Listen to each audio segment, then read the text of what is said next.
کہتے ہیں نا، کسی میں نقص نکالنے کے بجائے ہمیں اپنی اصلاح کی فکر کرنی چاہیے، دوسروں کی فکر نہ کریں۔ لیکن اس کا یہ مطلب نہیں کہ ہم دوسروں کی فکر بالکل چھوڑ دیں۔ معاشرے کے حالات اور موجودہ دور کے چیلنج کا حل نکالنا، ان کی اصلاح کرنا، امت کا خیر خواہ بننا، یہ بھی دین کا اہم فریضہ ہے۔ سماعت کیجیے پروگرام اصلاح احوال ڈاکٹر محمد عظیم فاروقی اور RJ مہوش خان کے ساتھ۔ السلام علیکم لسنرز، آپ سن رہے ہیں FM 107 قطر اور میں ہوں آپ کے ساتھ آپ کی RJ مہوش خان۔ رمضان کا خصوصی شو آپ اس وقت سن رہے ہیں اصلاح احوال، اور اس میں آپ جانتے ہی ہیں کہ ہمارے ساتھ موجود ہوتے ہیں ڈاکٹر محمد عظیم فاروقی صاحب۔ تو ہم ویلکم کریں گے اپنے شو میں ڈاکٹر صاحب کو۔ السلام علیکم سر۔ وعلیکم السلام رحمۃ اللہ علیہ۔ جی سر، کیا حال چال ہیں آپ کے؟ اللہ کا بہت شکر اور احسان ہے۔ ماہ سیام کی اسنات و برکات جو ہے وہ الحمدللہ تمام اہل ایمان سمیٹنے میں مصروف ہیں، اور ہماری بھی خوش بختی ہے کہ اس کے ساتھ ساتھ یہ تفہیم دین اور اصلاح احوال کے لیے جو ہم قرآن و سنت سے رہنمائی لے رہے ہیں، تبادلہ خیالات کر رہے ہیں، تو یقیناً یہ سراپا خیر ہی خیر ہے، کیونکہ کلام پاک میں بھی اللہ نے فرمایا نا، ذکر فإن ذکرى تنفع المؤمنین، نصیحت کی باتیں کرتے رہو کیونکہ نصیحت کی باتیں ایمان والوں کو بڑا نفع دیتی ہیں۔ اور یہ بھی فرمایا کہ کوئی ایک دین کی بات سمجھنا قرآن و سنت کی تعلیم سے، وہ ساری رات کی عبادت، اور ایک روایت میں 60 سال کی عبادت سے بھی بعض کا زیادہ انسان کو فائدہ اور ثواب نصیب ہوتا ہے۔ ماشاءاللہ، گریٹ۔ اچھا، آج کا جو ٹاپک ہے ہمارا صدقات و خیرات کے حوالے سے ہے، اور اس کا جو اسلامی منشور ہے اور اس کے ساتھ ہی ساتھ فرد و ریاست کی کیا ذمہ داریاں ہیں، تو بہت ہی اہم ٹاپک ہے۔ ہم لوگوں نے یہ جو رمضان ہے اس میں ہم نے بہت سارے کانسیپٹ کو سمجھا، اسلام کا معاشی نظام سمجھا ہم نے، پھر ابھی لاسٹ ایپیسوڈ جو تھی اس میں ہم نے رزق حلال رزق حرام کے حوالے سے بات کی، اور پھر آج صدقہ و خیرات۔ تو یہ ایک بڑا مطلب اسلامک معاشرے میں، اور اگر ہم غیر اسلامی معاشرہ دیکھیں تو اس میں بڑا فرق جو نظر آتا ہے، وہاں پہ سود عام ہے تو ہمارے یہاں صدقات کا نظام ہے۔ تو انشاءاللہ تعالیٰ آج ہم اس پہ بات کریں گے۔ سب سے پہلے تو میں جاننا چاہوں گی کہ صدقات و خیرات جو ہیں، اس کے لغوی اور اصطلاحی معنی پہ آپ روشنی ڈالیے پلیز، اور اس کے ساتھ ہی قرآن و سنت میں اس کے بارے میں کیا ہمیں ہدایات ملتی ہیں۔ بسم اللہ الرحمن الرحیم۔ دیکھیں، اسلام، یہ بار بار میں بات عرض کرتا ہوں کہ یہ ایک مکمل ضابطۂ حیات ہے، اور یہ ایک دین فطرت ہے۔ اس نے اپنے ماننے والوں کو، پیروکاروں کو زندگی کے ہر شعبے میں بھرپور رہنمائی دی ہے۔ جہاں اس نے جو ہے وہ نماز، روزہ، حج، زکوٰۃ اور دیگر امور کا حکم دیا، رزق حلال کا حکم دیا، اور امانت، دیانت، صداقت، شرافت، یہ جتنے امور خیر ہیں، اخلاق حسنہ ہیں، اخلاق جلیلہ ہیں، اور صاف عمیدہ ہیں، تو ان میں ایک خاص وصف جو ہے جو انسان کے کردار کا ایک نمایاں ترین پہلو ہے، وہ صدقات و خیرات کرنا ہے۔ تو صدقات و خیرات جو ہے، اس کا تھوڑا سا پہلے مفہوم سمجھنا بہت ضروری ہے۔ یہ صدقات، یہ صدقہ کی جمع ہے۔ تو قرآن پاک میں بھی یہ لفظ استعمال ہوا ہے، خذ من اموالہم صدقۃ، خذ من اموالہم، ان کے مالوں سے لے لو، صدقۃ، صدقہ، وتزکیہم، پھر ان کے مالوں کو پاک کرو، ان کے لیے دعا کرو، اور وہ تمہاری آپ کی ہوئی دعائیں اور ان کا دیا ہوا صدقہ جو ہے ان کے دلوں کو سکون دے گا، اور ان کے رزق میں اور زیادہ بڑھوتری اور برکت کا سبب بنے گا۔ تو یہ لفظ صدقہ جو ہے قرآن پاک میں استعمال ہوا، انما الصدقات للفقراء والمساکین والعاملین علیہا والمؤلفۃ قلوبہم۔ تو اس میں بھی جو 8 زکوٰۃ کے اللہ نے مصارف بیان کیے، تو اس میں بھی یہ لفظ جو ہے صدقات، انما الصدقات للفقراء، تو یعنی صدقات، اس کا مطلب یہ ہوا کہ جو کچھ بھی اللہ نے ہمیں عطا کیا ہے، ہم نے ایک اور بھی ٹاک کے اندر اس بات میں گفتگو کی تھی کہ وَمِمَّا رَزَقْنَاهُمْ يُنْفِقُونَ، اور جو اللہ نے رزق دیا ہے اس میں سے وہ ينفقون، خرچ کرتے ہیں۔ تو یہ انفاق فی سبیل اللہ جو ہے، تو رزق میں جو ہے وہ پیسہ بھی آ جاتا ہے، دولت بھی آ جاتی ہے، اور اس میں اجناس میں پھل ہیں، سبزیاں ہیں، اور دیگر جو نعمتیں وہ بھی ہیں، بلکہ اس میں علم بھی ہے، اس میں نیک اولاد بھی ہے، اعمال صالحہ بھی ہیں، ہدایت بھی ہے۔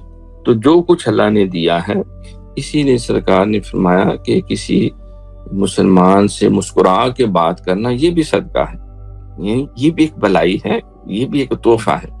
اور یہ فرمایا کہ تم راستے میں جا رہے ہو اور کوئی آپ کو دیکھا، کوئی پتھر ہے، کوئی کانٹا ہے، کوئی نقصان دینے والی چیز ہے، آپ نے اس کو ایک سائڈ پہ کر دیا ہے اور رستے کو اس سے پاک کر دیا ہے، وہ کانٹے ہٹا دیے، پتھر ہٹا دیے، یہ بھی صدقہ ہے۔ تو گویا کہ یہ بھی ایک امر خیر ہے۔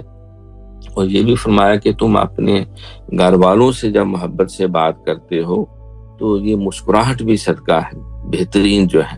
تم اپنے ہمسائے کے گھر جو ہے اچھا کھانا بنا ہے، بلکہ یہ بھی تعلیم دی کہ اچھا کھانا بن رہا ہے تو تھوڑا سا پانی زیادہ ڈال لو، تو اس میں سے وہ شوربہ ذرا بڑھ جائے گا، ہمسائے کے گھر بھی وہ کھانا بھیجو، تو یہ بھی صدقہ ہے۔ تو اس اعتبار سے شریعت کے اندر جو ہے وہ بندہ مومن کا ہر امر خیر جو ہے وہ صدقہ میں آ جاتا ہے، بالخصوص جس میں مخلوق کو آسودگی ملتی ہے۔ اب دوسرا لفظ جو ہے خیرات جو ہے یہ خیرن سے نکلا ہے، تو خیرن جو ہے یہ ہر بلائی، خیر کے اندر مال بھی ہے، وَإِنَّهُ لِحُبِّ الْخَيْرِ لَشَدِيدٌ، لِحُبِّ الْخَيْرِ، بے شک وہ خیر کی محبت، یہاں جو مراد ہے مال کی محبت میں لاشدید، بڑا سخت ہے۔ تو مال کے لیے بھی اس لفظ کو، خیر کے لفظ جو ہے اس کو استعمال کیا گیا۔ اور یہ بھی فرمایا کہ فَاسْتَبِقُوا الْخَيْرَاتِ، بس تم سبقت لے جو خیرات میں۔ تو خیر میں اس سے مراد ہر نیکی اور بلائی بھی ہے، اور اس سے مراد جو ہے وہ مال و دولت بھی ہے جو اللہ نے انسان کو عطا کیا ہے اور اس نے حلال ذریعے سے حاصل کیا ہے اور حلال طریقے سے اس کو استعمال کر رہا اور مخلوق کو بھی اس سے فیض یاب کر رہا۔ تو گویا کہ صدقات و خیرات، ان دونوں لفظوں کو جب جوڑے تو ایک جملہ بنا کہ اللہ نے جو کچھ انسان کو دیا ہے، دولت ہو، پیسہ ہو، مال ہو، وہ علم ہو، وہ ہدایت ہو، وہ تقوی ہو، وہ نیک اولاد ہو، ہر نعمت جو ہے جو اللہ نے عطا کیا اس سے خود بھی مستفید ہونا اور اس کو مخلوق کو بھی اس سے فیض یاب کرنا۔ جیسے نبی علیہ السلام نے فرمایا کہ اسلام میں دو لوگوں پہ رشک کرنا جائز ہے، مباح ہے، پسندیدہ ہے۔ ایک وہ جس کو اللہ نے مال اور دولت دی ہے اور وہ اس کو اپنے اوپر، اپنی اور آل اولاد پہ بھی خرچ کرتا ہے اور اللہ کی مخلوق پہ بھی خرچ کرتا ہے۔ تم بھی دعا کرو اے اللہ ہمیں بھی مال ملے اور ہم بھی مسجدوں کی بھی خدمت کریں، مدارس کی بھی کریں، رشتہ داروں کی بھی کریں، ہمسایوں کی بھی، غریبوں کی، یتیموں کی، مسکینوں کی، بیواؤں کی، ہر جگہ جو ہے ہم اس مال کو خرچ کریں۔ اور دوسرا وہ جس کو اللہ نے علم دیا ہے، وہ علم سے خود بھی بہرہ یاب ہوتا ہے اور مخلوق کو بھی وہ دیتا ہے۔ بلکہ ایک حدیث میں آتا ہے کہ سب سے بڑا سخی وہ ہے کہ جو وہ علم اور خیر کی بات دوسرے کو دیتا ہے۔ بعض کا ہم سمجھتے ہیں نا کہ دیکھو جی اس کو چاہیے تھا پیسے دیتا ہے، اس نے ہمیں جو ہے وہ نصیحتیں کرنی شروع کر دی۔ نہیں، وہ خیر کا راستہ ہے۔ جس طرح ایک شخص سرکار کی خدمت میں آیا، کہا جی تو مجھے کوئی بھیک دیں، تو آپ نے فرمایا کہ یار تم صحت مند ہو، تباہ نہ ہو، کوئی تمہارے پاس کچھ نہیں۔ اس نے کہا حضور چند سکے ہیں۔ تو آپ نے فرمایا وہ سکے لاؤ، وہ لایا، فرمایا جاؤ ان سکوں سے، بعض روایت میں آتی ہے کہ ایک برتن تھا، تو وہ برتن آپ فرمایا وہی لے آؤ، تو وہ سیل کیا گیا، بیچ دیا، اور فرمایا اس سے تم ایک جو ہے وہ کلہاڑی خریدو اور ایک اس کے ساتھ وہ رسی خریدو۔ تو وہ بازار میں گیا، وہ کلہاڑی اور رسی لے کے آیا، فرمایا جنگل میں جاؤ اور لکڑیاں اکٹھی کرو اور وہ لوگوں میں فروخت کرو۔ تو آپ علیہ السلام نے اس کو وہ نصیحت کہہ کر آج تھا، وہی ذکر فإن ذکرہ تنفع المؤمنین۔ وہ ہفتے عشرے بعد آیا، اس نے کہا حضور 2 وقت کی اچھی روٹی بھی مل رہی ہے اور بلکہ میرے پاس اب کچھ جمع پونجی بھی ہے۔ تو خیر کی بات کر دینا، تو صدقات و خیرات اسلام کے اندر ایک ہمہ جہت اصطلاح ہے۔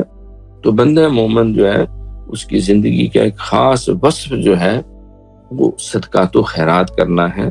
اللہ فرماتے ہیں کہ یمحق اللہ الربا ویربی الصدقات، میں ربا کو، سود کو مٹاتا ہوں، یعنی جو استحصال کرتا ہے دوسروں کا مال جو ہے وہ ظلم سے لے لیتا ہے، اس کو میں کنڈیم کرتا ہوں۔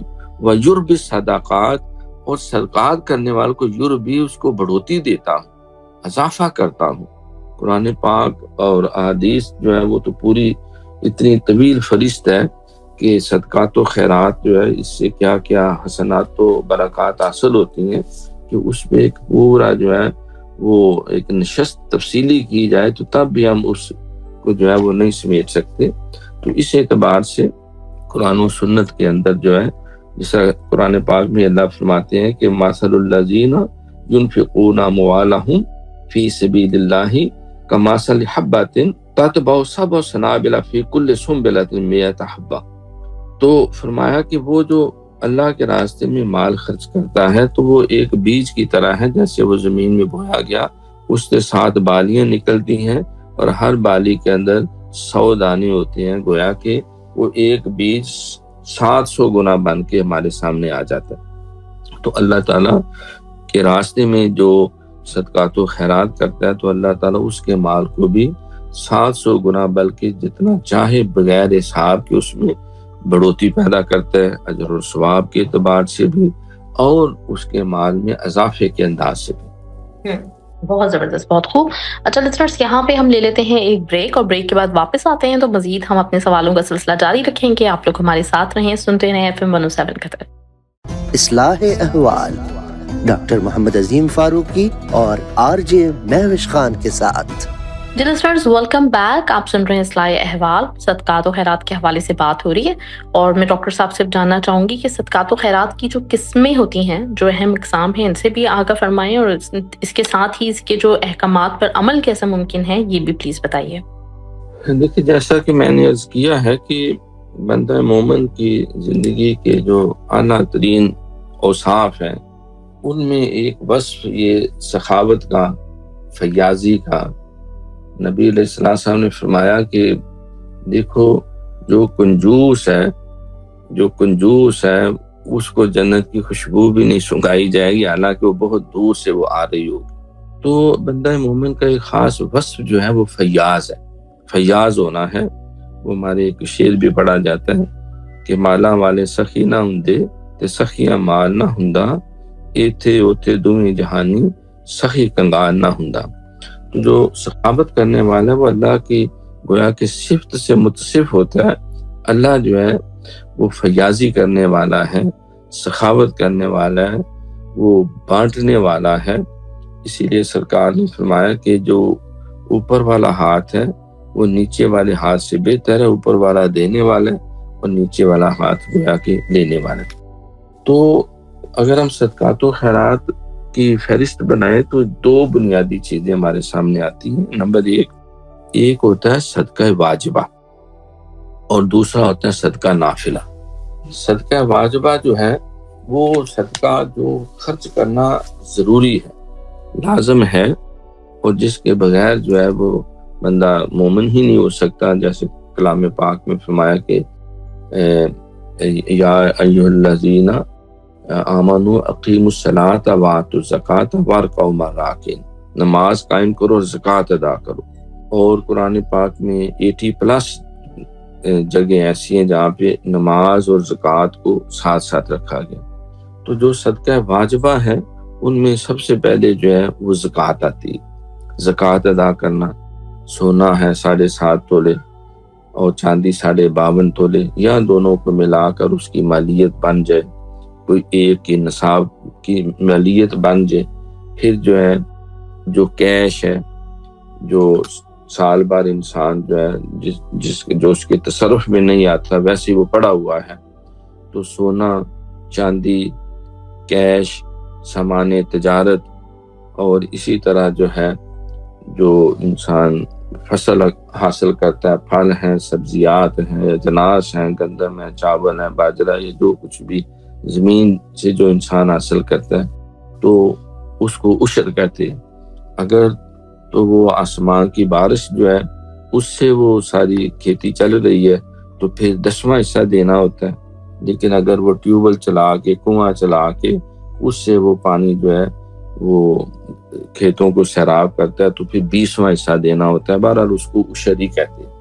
اسی طرح بھیڑیں ہیں، بکریاں ہیں، پھر اونٹ ہیں، پھر جو ہے گائیاں ہیں، تو حسب ضرورت بعد میں گھوڑوں کے اوپر بھی جو ہے وہ بھی ان کو بنیاد بنا کے جو ہے، تو یہ صدقات و خیرات یہ فرض ہے۔ اور صدقہ فطر ہے، جس طرح فرمایا کہ عید کی نماز پڑھنے سے پہلے عید الفطر کی نماز ادا کرنے سے پہلے جو ہے وہ صدقہ فطر 2.25 سیر گندم یا اس کی مالیت، تاکہ مسلمان جو غریب ہیں، لاچار، ان کو بھی اس خوشی میں شامل کیا جائے۔ پھر عید الاضحیٰ کے موقع پر قربانی کرنا، سرکار نے فرمایا کہ جس میں قربانی کرنے کی استعداد ہو یا استطاعت ہو اور وہ قربانی نہ کرے تو ہماری عیدگاہ میں بھی نہ آئے وہ۔ تو یہ صدقات و خیرات میں یہ فرض ہے، یہ فرض عین ہے۔ اسی طرح اپنی آل اولاد کے اوپر خرچ کرنا، ماں باپ کی ضروریات پوری کرنا، نان و نفقہ ادا کرنا، یہ لازم ہے۔ تو اگر کوئی منت مانی ہوئی ہے تو اس کو پورا کرنا یہ بھی واجب ہے۔ یہ سارا کچھ صدقہ واجبہ میں آ جائے گا۔ اور دوسرا آ جاتا ہے صدقہ نافلہ، جیسا کہ میں نے عرض کیا، سرکار نے فرمایا مسکراہٹ کا تحفہ دینا یہ بھی صدقہ ہے، راستے سے تکلیف دہ شے کو ہٹانا یہ بھی صدقہ ہے، مہمان جو ہے اس کی خدمت کرنا یہ بھی صدقہ ہے۔ سرکار نے فرمایا کہ 1,24,000 قوم و بیش انبیاء و مرسلین کی ایک مشترکہ جو سنت ہے وہ مہمان نوازی ہے، یہ بھی صدقہ ہے۔ انسان اپنے مہمان کی خدمت کرتا ہے، ہمسائے کی خدمت کرتا ہے، رشتہ داروں کی خدمت کرتا ہے۔ بلکہ کلام پاک میں ایک جگہ صحابہ نے حضور سے پوچھا کہ حضور ہم کیا خرچ کریں؟ یسألونک ماذا ينفقون قل ما انفقتم فللوالدین والاقربون، تو بھائی انہیں کہو جو کچھ تم خرچ کرتے ہو تو پہلے ماں باپ پہ خرچ کرو، پھر اپنے رشتہ داروں پہ، پھر یتیموں پہ، مسکینوں پہ، ایک پوری فہرست دینے کے بعد پھر آگے جا کے کہا اور اللہ کے حکم کے مطابق زکوٰۃ بھی ادا کرو۔ تو اب جو ہم ماں باپ پہ خرچ کر رہے ہیں، آل اولاد پہ، رشتہ داروں پہ، مسکینوں پہ، ضرورت مندوں پہ، حاجت مندوں پہ، مسافروں پہ اور مہمانوں پہ اور دیگر جو قیدیوں پہ خرچ کر رہے، جس طرح قرآن میں ایک جگہ اللہ فرماتا ہے کہ وَيُطْعِمُونَ الطَّعَامَ عَلَىٰ حُبِّهِ مِسْكِينًا وَيَتِيمًا وَأَسِيرًا، اور وہ اللہ کی محبت میں وہ کھانے کھلاتا ہے، کس کو؟ جو مسکین ہے، کس کو؟ جو یتیم ہے، کس کو؟ واسیرہ، جو قیدی ہے۔ تو معلوم یہ ہوا کہ یہ جو کچھ ہم ادر دین زکوٰۃ اور صدقات جن کے تو مصارف اللہ نے قرآن پاک میں بیان کر دیے، جو کچھ بھی خرچ کریں سارا کچھ صدقے میں آئے گا، لیکن یہ صدقہ جو ہے یہ صدقہ نافلہ کہلائے گا۔ بلکہ ایک سرکار کی حدیث ہے، آپ نے فرمایا کہ قرآن پاک کی جو ہے وہ 2 آیتیں پڑھنا وہ ایسے ہی ہے جیسے 2 پلی ہوئی اونٹنیاں جو آپ نے اللہ کے راستے میں صدقہ کر دی۔ تو یہ گویا کہ ایک نفلی ایکسٹرا امور خیر ہے۔ تو اس تقسیم کو بھی سمجھنا ضروری ہے کہ صدقہ واجبہ کیا ہے اور صدقہ نافلہ کیا ہے، اور پھر انسان صدقہ واجبہ تو ادا کرنا ہی کرنا ہے، لیکن اس کے علاوہ جو ہے وہ صدقہ نافلہ کا بھی بھرپور اہتمام کرے۔ اب سوال کے اندر ایک پہلو تھا کہ اس کے آداب اور قواعد و شرائط کیا ہیں، تو یہ سمجھنا بھی ضروری ہے۔ فرمایا کہ لا تبطلوا صدقاتکم بالمن والاذی، کہ تم اپنے صدقات و خیرات جو ہیں اس کو احسان جتلا کر اور دل آزاری کر کے تم ضائع نہ کرو۔ معلوم یہ ہوا کہ صدقات و خیرات بندہ دے، لیکن ان کا طریقہ جو ہے وہ یہ ہے کہ کسی کی دل آزاری نہ ہو، تانا مینا نہ مارا جائے، اور اس میں سے مقصود صرف اللہ کی رضا ہو۔ اور پھر جو ہے جب صدقات و خیرات ہو تو اس میں ریاکاری نہ ہو کہ لوگوں کو میری دولت کی نمائش کا پتہ چلے، اور مجھے جس طرح بعض لوگ ہیں وہ خرچہ کرتے ہیں، جی مجھے MP بنائیں، مجھے MN بنا دیا جائے، مجھے مسجد کا یا فلاں کمیٹی کا ممبر بنا دیا جائے۔ پھر اس کے آداب میں یہ ہے کہ گھٹیا مال خرچ نہ کریں، بلکہ صاف ستھرا مال اللہ کے راستے میں دیا جائے۔ حدیث میں آتا ہے نا، اللہ تعالیٰ قیامت کے دن پوچھیں گے، اے لوگو تم نے کیا کیا میرے لیے؟ جی ہم بڑا کچھ خرچ کرتے رہے جو اللہ تو نے مال دیے۔ فرمایا وہ پڑا ہے، وہ دیکھیں گے گٹھری تو اس کے اندر جو ہے وہ پھٹے ہوئے کپڑے، ٹوٹے ہوئے جوتے، باسی کھانے، ردی چیزیں. تو اللہ فرمائیں گے یہ تم نے مجھے دیا تھا، کیونکہ یہ من یقرض اللہ قرضا حسنا، یہ اللہ کو قرض حسنا ہے. جب تم کسی حاجت مند کے ہاتھ میں کچھ پیش کرتے ہو تو حدیث قدسی میں اللہ کریم فرماتے ہیں میں اپنے دستے قدرت سے وصول کرتا ہوں اور میں اس کی آبیاری کرتا ہوں اور میں اس کا اجر کئی گنا تمہیں بڑھا کے دوں گا. پھر جو ہے وہ صدقہ خفیہ طریقے سے دینا بھی جائز ہے اور اظہار کر کے دینا بھی جائز ہے، ایسی جگہ جہاں پہ ترغیب دینا مقصود ہو تاکہ دیکھا دیکھی دوسروں کے دلوں کے اندر جو ہے وہ بھی شوق پیدا ہو. پھر جو ہے وہ جب صدقہ و خیرات کیا جائے تو کوئی اس کے لیے ڈنڈورا پیٹنا یا اعلان کرنا ضروری نہیں کہ بھئی میں تمہیں زکوٰۃ دے رہا ہوں، یہ تو میری جان کا صدقہ ہے، یہ تو میں نے نذرانے کا صدقہ ہے. تو یہ جائز نہیں ہے، مناسب نہیں ہے، کیونکہ اس سے دل آزاری ہوگی. اور پھر جو ہے لن تنالوا البر حتی تنفقوا مما تحبون، جہاں یہ حکم ہے کہ پسندیدہ چیز اللہ کی راہ میں خرچ کرو، تو یہ بھی ہے کہ جو لوگوں کی ضرورت ہے، ایک بندے نے جو گرانہ ہے ان کو ضرورت ہے، انہوں نے بجلی کا بل ادا کرنا ہے اور ہم آٹا وہاں دے آئے، ان کو آٹے دانے کی ضرورت ہے، ہم جو ہے وہ ان کو ایک جرسی پیش کر رہے ہیں، کپڑے دیں. تو مال دے دینا یہ بھی ایک بہترین طریقہ ہے کیونکہ وہ اپنی ضرورت کے مطابق تصرف کر سکتے ہیں. ہاں اگر پتہ ہے کہ طالب علم ہے، اس کو کتابوں کی ضرورت ہے تو کتابیں آپ اس کو خرید دیں، کوئی بیمار ہے تو اس کو دوائیاں خرید دیں. تو انفاق سبیل اللہ پھر اس کو مرنے سے حدیث میں آتا ہے کہ مرنے سے پہلے خرچ کرو. اے شخص تیرا وہی ہے جو تو نے اپنے ہاتھوں سے دے دیا، تیرا وہی ہے جو تو نے کھا لیا، تیرا وہی ہے جو تو نے پہن لیا ہے، جو باقی بچے گا وہ تو ترکہ بنے گا. اور اس کو چٹی نہ سمجھا جائے بلکہ خوش دلی سے ادا کیا جائے اور فسق و فجور سے بچنے کے لیے، اللہ کی رضا حاصل کرنے کے لیے اور توش آخرت کے طور پہ. بلکہ بعض نے کہا کہ گن کے نہ دو، اللہ بے حساب دیتا ہے، تم بھی بعض کا کھلے ہاتھوں سے خرچ کرتے رہو. اور پھر حرام مال سے نہ ہو، کیونکہ حرام مال جو ہے وہ خرچ کرنا وہ انسان کے لیے بعض کا دورے گناہ کا باعث ہے. ایک تو حرام اکٹھا کیا اور پھر اس کو خرچ کر کے وہ اس سے نیکی بھی حاصل کرنا چاہتا ہے.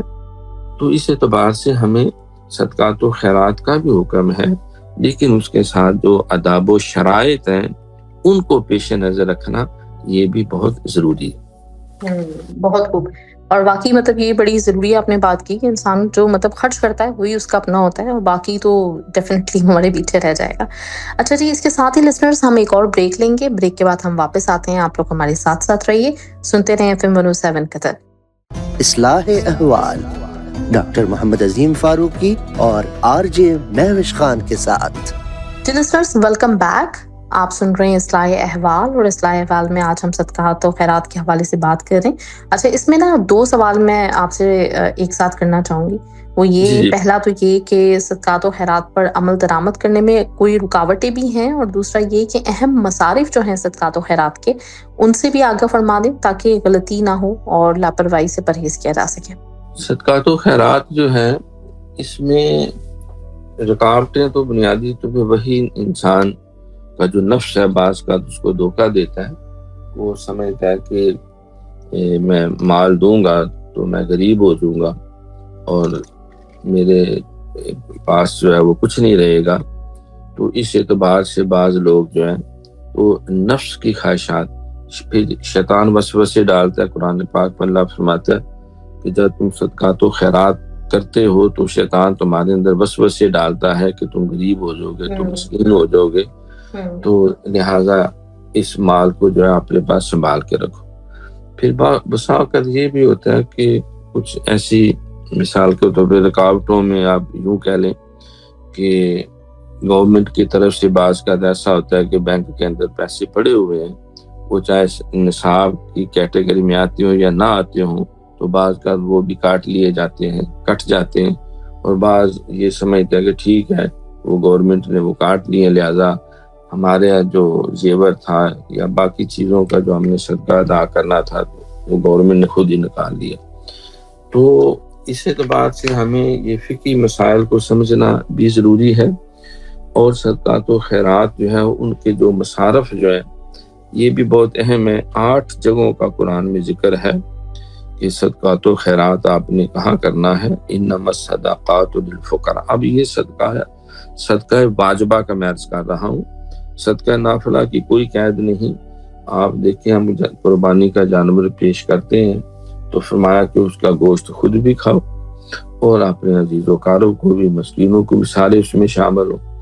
اب شادی ہوئی ہے تو شادی کے بعد جو ہے وہ ولیمہ جو ہے یہ بھی سنت رسول صلی اللہ علیہ وسلم ہے، تو اس میں وہ ولیمہ وہ بھی ایک صدقہ ہے، تو اس میں دولہا دلہن بھی کھاتے ہیں، گھر والے بھی کھاتے ہیں، مسکین بھی آتے ہیں، مہمان بھی ہوتے ہیں، دوست بھی ہوتے ہیں، تو وہ یہ سب صدقات نافلہ میں آتے ہیں۔ جس طرح عقیقہ کرتے ہیں اپنے بچے کا تو یہ بھی ایک صدقہ نافلہ میں آ جاتا ہے۔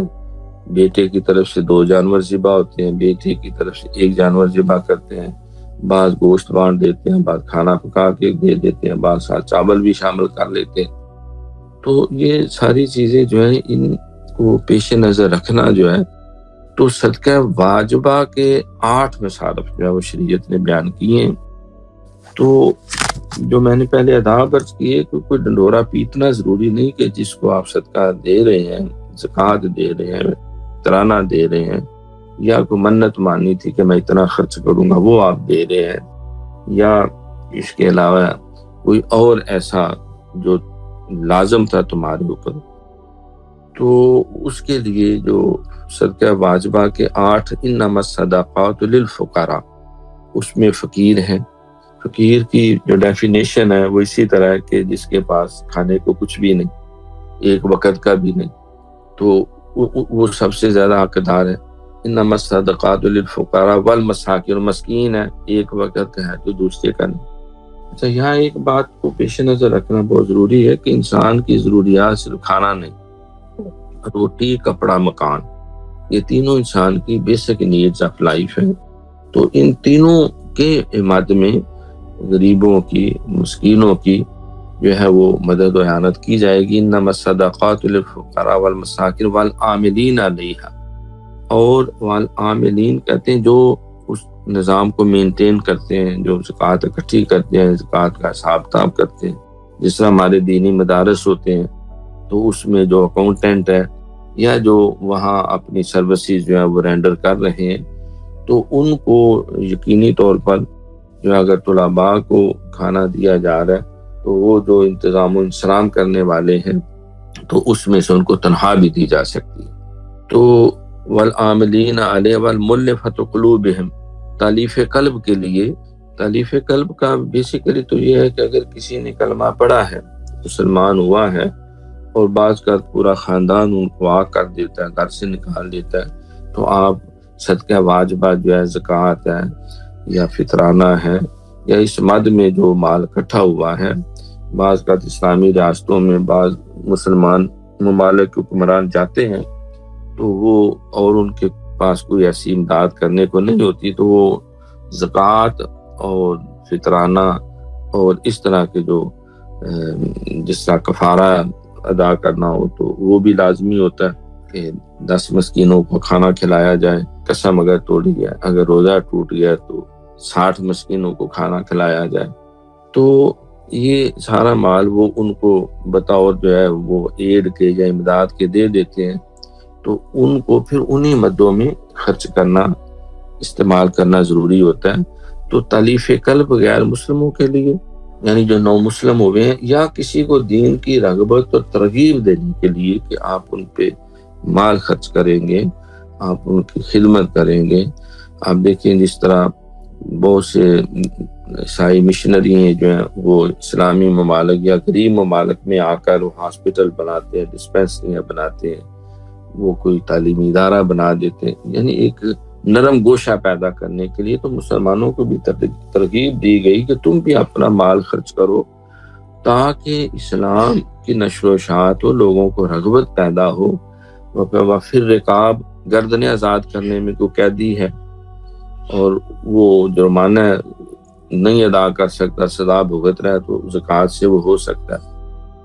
والغارمین، جو مقروض ہے، قرض ادا نہیں کر سکتے، ان کے قرض کی ادائیگی کے لیے، یا کوئی شخص ہے وہ آپ کا مقروض ہے، وہ قرض دے ہی نہیں سکتا، ایسی پوزیشن ہی نہیں، آپ سمجھتے ہیں کہ یہ بیچارہ اب اس صورتحال سے دوچار ہے کہ یہ دینے کے قابل ہی نہیں، تو وہ قرض کی مد میں بھی آپ کی جو امانت ہے اس کو آپ بیلنس کر سکتے ہیں۔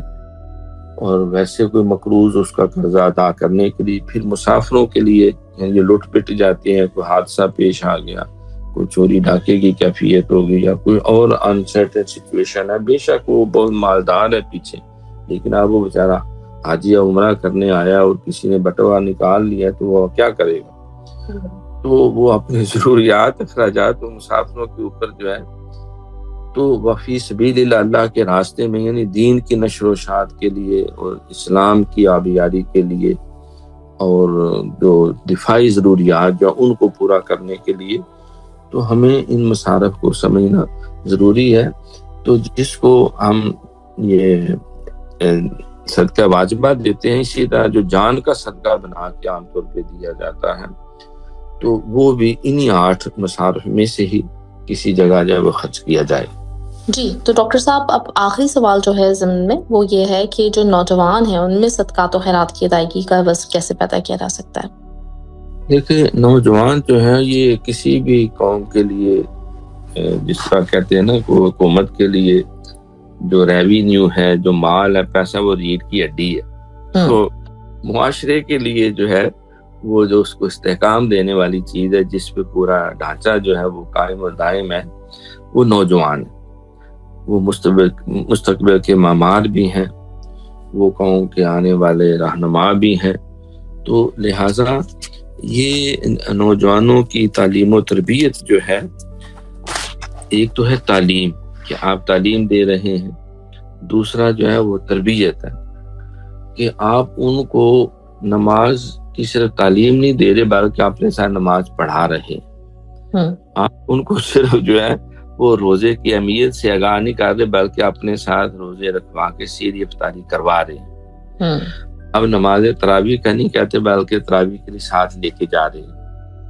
آپ صرف ان کو زکوٰۃ کی تعلیم نہیں دے رہے بلکہ اپنے ہاتھوں سے ان کو کہتے ہیں جمع تفریق کرو بیٹا، یہ ہے زکوٰۃ کا پیسہ اور جاؤ یہ فلاں جگہ دے کے آؤ، یا اپنے رشتہ دار ہیں یا عزیز ہیں، یا تم بتاؤ کہ تمہارے دوستوں میں کوئی ایسا تو نہیں جو تمہاری کلاس میں ہے یا تمہارے دوستوں میں ہے جن کے گھریلو حالات کمزور ہیں، تو یہ تم اس کی جو ہے وہ آسان طریقے سے، اس کو سائیکل کی ضرورت ہے، چلو ایک سائیکل گفٹ کر دو، اس کو کوئی یونیفارم نہیں خرید سکتا تو آپ کی کلاس میں جتنے بچے ہیں جن کے پاس یونیفارم نہیں ان کو یونیفارم خرید دو، بازار سے ساتھ لے جو لے کے دے دو، یا ان کو جو ہے یہ سردیاں ہیں تو ان کو کوئی کوٹ ہے، کوئی سویٹر ہے، کوئی جرسی ہے یا کوئی کمبل وغیرہ، تو آپ ایز اے گفٹ بنا کر اپنے اولاد کو اس میں شامل کریں، ان کے ہاتھوں سے صدقات و خیرات کرائیں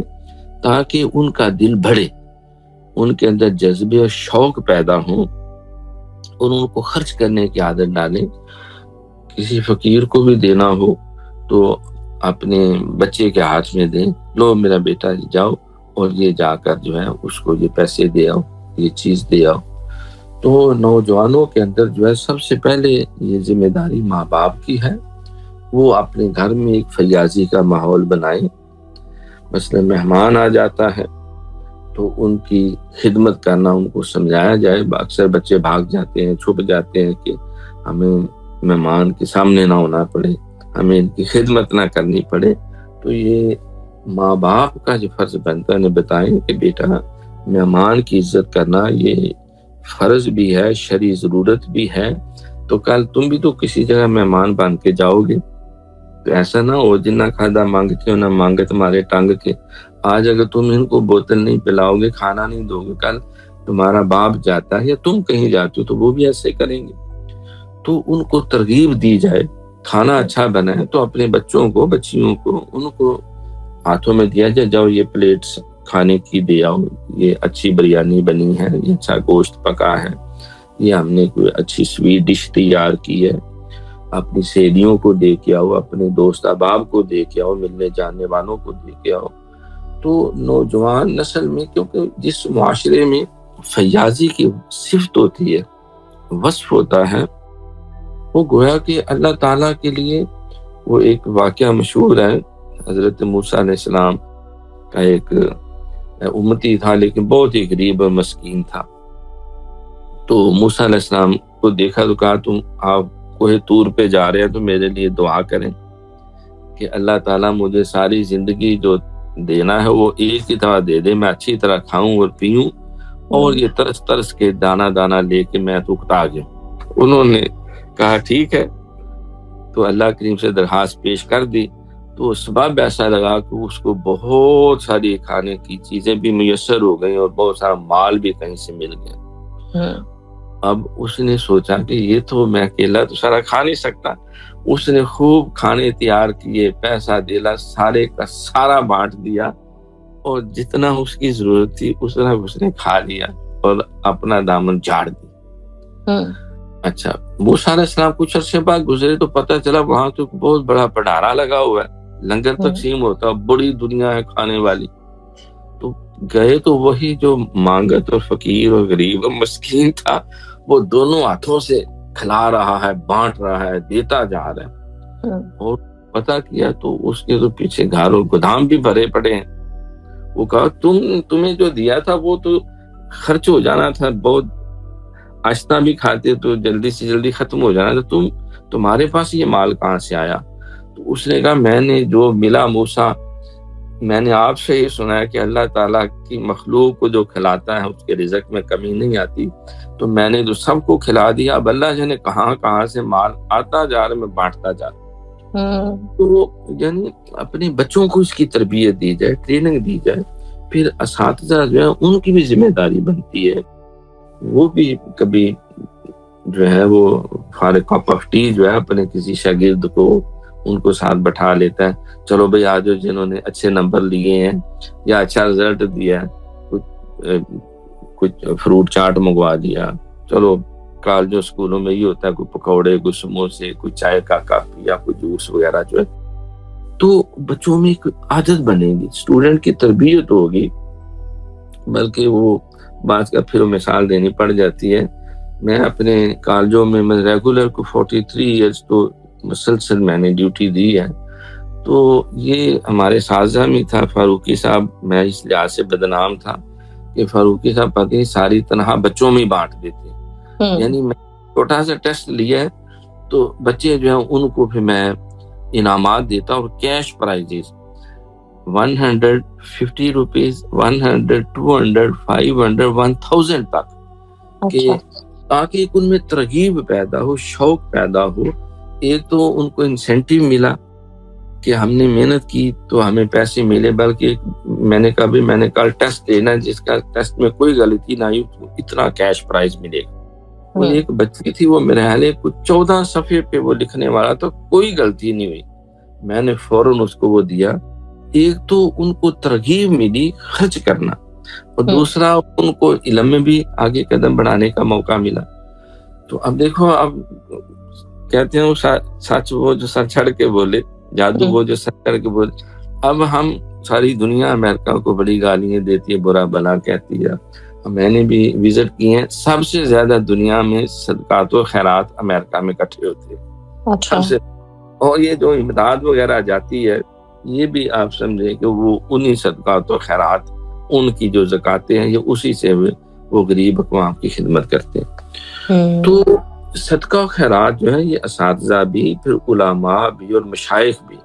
بعض کا علماء جو ہے وہ صرف کھانے کے شوق ہوتا ہے، کھلانے کا نہیں ہوتا. وہ کسی نے کہا نا جی مجھے سرکار کی یہ حدیث بڑی اچھی لگتی ہے کہ دعوتیں قبول کرنا اور ہدیے قبول کرنا. انہوں نے کہا جناب حضور نے فرمایا دعوتیں قبول کرنا، دعوتیں دینا، ہدیے تقسیم کرنا اور ہدیے لینا، دونوں پہلو سامنے رکھے جائیں.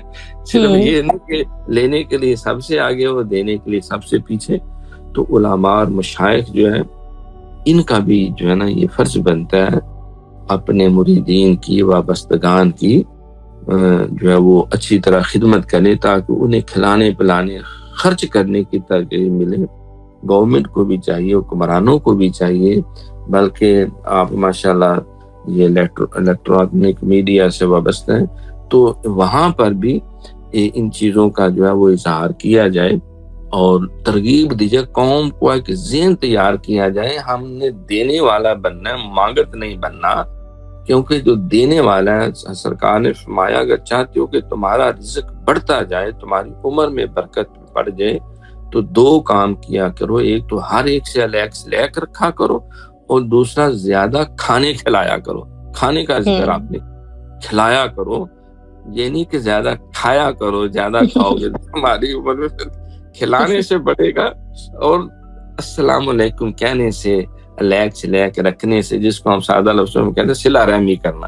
ہم نے آپ سے ایک دفعہ پوچھا، حضور لوگ مولویوں سے دور بھاگ گئے، علماء سے، مسجدوں سے متنفر ہوتے جا رہے ہیں اور رونقیں کم ہوتی جا رہی ہیں، تو حضور اس کی وجہ کیا؟ ظاہر وہ عالم دین بھی، بزرگ بھی، انہوں نے کہا بیٹا دو وجہ. بنیادی وجہ ہمارے علماء لوگوں کے دکھ درد میں شریک نہیں ہوتے، ان کے ساتھ تعلقات قائم نہیں رکھتے، بیماروں کی تیمارداری کریں، فوت شدگان کے جنازوں میں جائیں، لوگوں کی دعوتیں کریں اور ان کی دعوتوں کو قبول کریں، عوام کے ساتھ رابطہ رکھیں. تو عوام سے دوری میں وہ خود بھی بعض کا ذمہ دار ہو جاتے ہیں. تو اس لیے ہمیں اوورآل گورنمنٹ کے تو فرائض ہیں، لیکن یہ زیادہ ڈیوٹی میں سمجھتا ہوں یہ ماں باپ، اساتذہ، علماء اور مشائخ، اور جن کو اللہ نے یہ قلم کی طاقت دی ہے. آج کل میڈیا کے اوپر بہت سے لوگ آتے ہیں تو وہ بھی ایسے واقعات سنائیں نبی پاک صلی اللہ علیہ وسلم کی سیرت سے، آپ کے صحابہ کی سیرت سے، اہل اللہ کی سیرت سے، کہ جس سے پوری قوم جو ہے وہ سخی بنے، فیاض بنے. جس معاشرے میں دیکھو سرکار نے فرمایا تمہیں میں جو نظام دے رہا ہوں، وقت آئے گا لوگ سر پہ اٹھا کے زکوٰۃ کے ٹوکرے پھریں گے، لینے والا کوئی نہیں ہوگا، تو ہم کس کو دیں؟ وہ شیخ عبد القادر جیلانی کا واقعہ مشہور ہے نا، آپ کی مجلس میں کوئی کہہ رہا تھا یار میرے پاس بہت پیسہ دیلا ہے تو زکوٰۃ کی مد میں کوئی ہے ضرورت مند تو مجھ سے لے لے. تو آپ نے میں خدا کے بندے یہ ڈنڈورا پیٹنا ضروری نہیں، تو جو ضرورت مند نہیں ہے یا جو حاجت مند نہیں اس کو بھی دے دے، اللہ تمہیں وہ بھی دے دے گا جس کا تو حاجت مند نہیں یا جس کا تو متقاضی نہیں ہے. تو اللہ قیامت کے دن تمہیں وہ رتبے بھی دے دے گا جس کا تو مستحق نہیں تھا. تو اب ڈنڈورا نہ پیٹ، جس کے اوپر دل آ رہا ہے اللہ کی رضا کے ساتھ تم خرچ کرو. تو گویا کہ یہ نوجوان نسل کے اندر یہ وصف پیدا کرنا یہ بنیادی طور پہ، تو پھر میں عرض کروں گا یہ ماں باپ کی ڈیوٹی ہے، مشائخ کی بھی ڈیوٹی ہے، علماء کی بھی اور اساتذہ کی بھی. بہت خوب، بہت زبردست. جی لسنرز، تو یہ ہمارا صدقات و خیرات کے اوپر شو تھا، اور اب نیکسٹ ڈے کا بھی میں آپ کو بتا دوں، کل کی ایپیسوڈ میں انشاءاللہ تعالی ہم بات کریں گے قرآن و سنت کے حوالے سے حقوق العباد کی اہمیت اور جدید تہذیب و ثقافت کی ترجیحات. انشاءاللہ تعالی کل اس موضوع پہ ہماری بات ہوگی. ڈاکٹر صاحب آپ کا بہت بہت شکریہ، کل انشاءاللہ ملاقات ہوتی ہے. بہت شکریہ، جزاک اللہ. اللہ آپ کو بھی سلامت باکرامت رکھے، اور یہ خیر کا سلسلہ اللہ کریم جاری اور ساری رکھے، اور اس کو سمجھ کے ہم سب کو اس پہ عمل کی بھی اللہ تعالیٰ توفیق عطا فرمائے انشاءاللہ، آمین.